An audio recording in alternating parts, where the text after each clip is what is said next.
Good morning, boys, state of Kansas, from MB Studio 5. I'm Brock Jameson. And I'm Mason Stahl. And we welcome you to the final 2015 Kansas Boys State newscast. We lead off today with our Boys Nation winners. These individuals have displayed their leadership prowess throughout the whole state and have proven themselves worthy to be elected to represent the great state of Kansas during the third week of July in Washington, D.C. The winners are Alexander Troba from Powell County and Reese Wynn from MacArthur County. Our runners-up are Premier Jones from Eisenhower and Thomas Williams from Pershing. We had a press conference with them after the announcement, and here's what they had to say.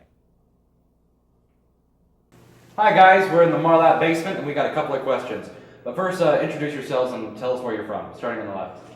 I'm Premier Jones. I'm from Topeka, Kansas, and I'm glad to be here. I'm Alex Strobel. I'm from Kansas City, Kansas, and I'm also pretty happy to be here.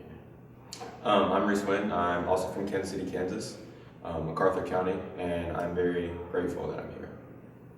Hi, I'm Thomas Williams. I'm from Salina, Kansas. I'm just so happy to get the opportunity to be with these guys. How does it feel to go from your small cities into the nation?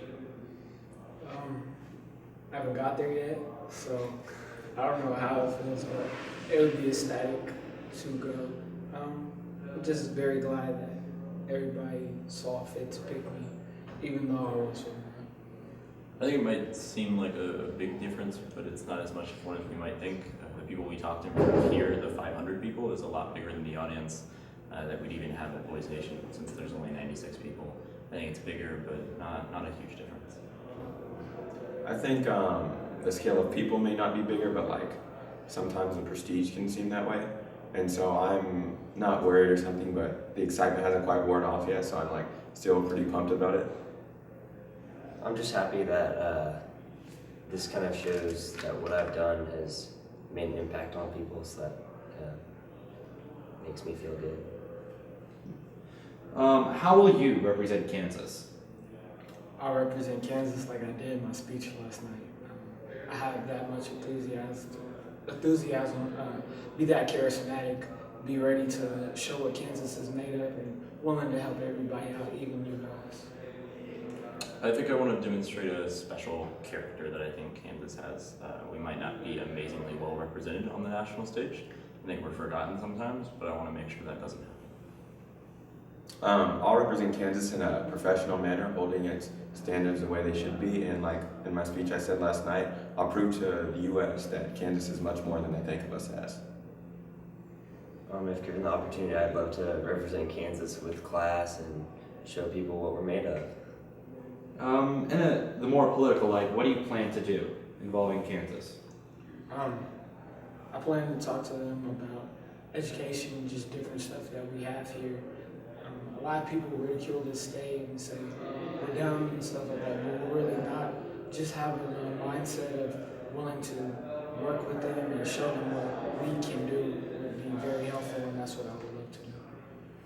I think I'd like to talk about policies like energy, agriculture, of course education, things that affect the Midwest and specifically Kansas more than they might other states that seem to have more power on a national stage, and thus advocate for someone who doesn't have quite as much of a voice, in this case Kansas.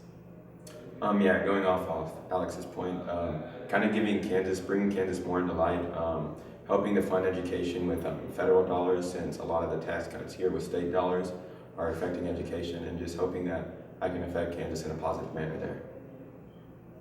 I want to give the legislature that's brought up at Boys Nation a view from a Kansas perspective and show what we need and show our views. Thank you, guys. That'll be all. Thank you. Thank you. Thank you.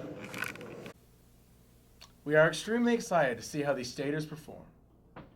Now it's time for our fun fact of the day. Did you know that roughly 144 hours are spent at Boys State? 42 of those hours are spent sleeping. 30 of them are spent on operations, 12 of them are spent with activities, 9 eating, 6 marching, and 3 checking our schedules. In other news, we interviewed some staters on their reactions to this week of political construction, team building, and unity. Here's what they said. All right, how would you rate your experience here at Boys State? Oh, well, on a scale of 1 to 10, probably, like a 500. One for every single candidate here, because, we're all chosen, and we really came together and made this Boise State the best one so far. All right.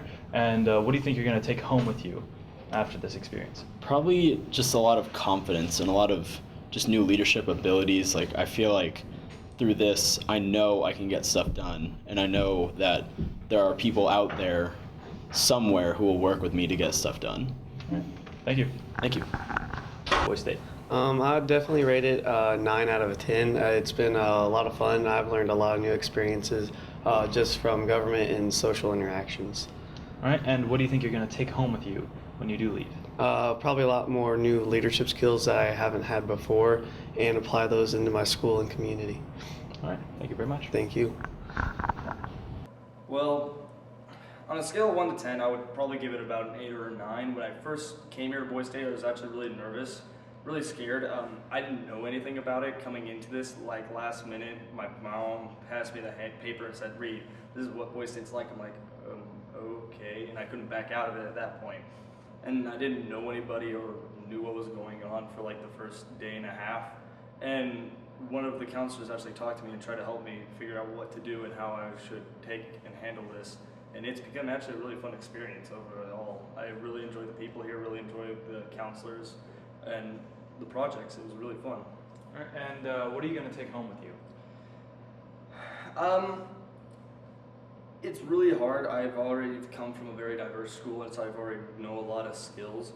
I would say I know more about government, and I know how to deal with situations and handle them because I'm in the legislature. So we get into debates a lot, and I try not to get my views in the way and just do morally what's right.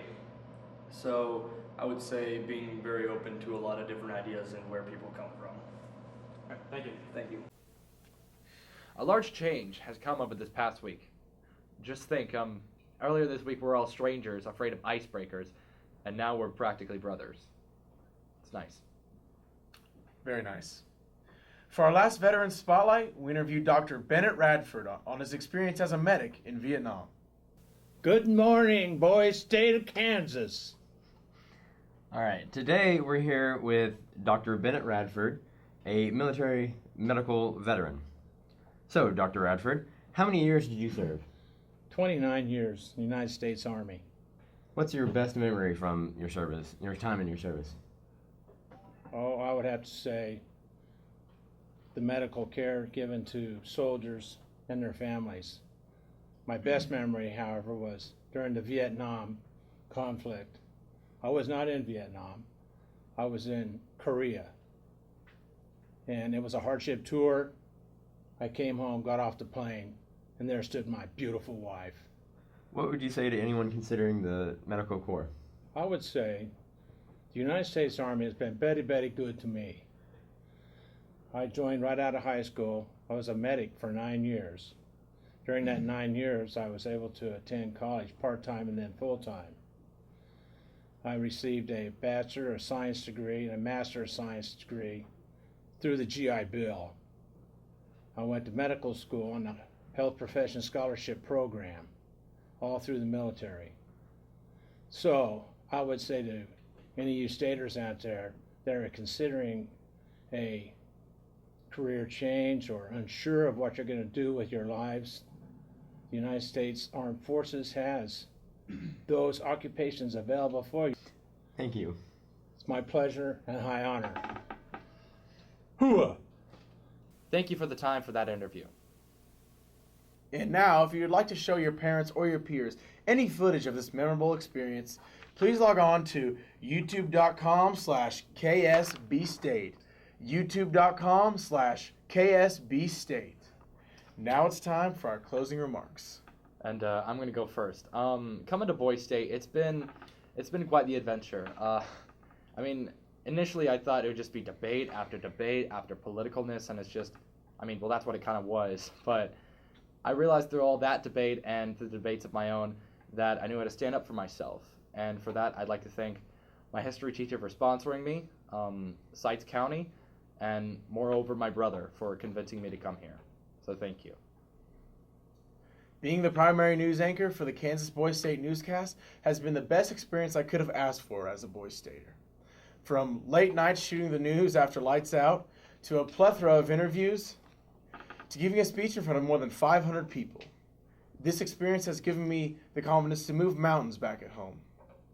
I would like to thank Pittsburgh American Legion Post 64 for sponsoring me to come to Boise State, Pershing County for electing me as their representative of the media, and the broadcasting counselors and crew for making this such a memorable experience. And in the famous words of Jim Carrey, that's the way the cookie crumbles. I'm Brock Jameson. And I'm Mason Stahl. I'm Nathaniel Hancock. I'm Jose Moreno. I'm Nate Jones. I'm Darius Jones. I'm Sam Skate. I'm Tabor Bayless. I'm Michael Collins. I'm Ian Buman Wiggs. And this is Kansas Boys State News, officially signing off one last time.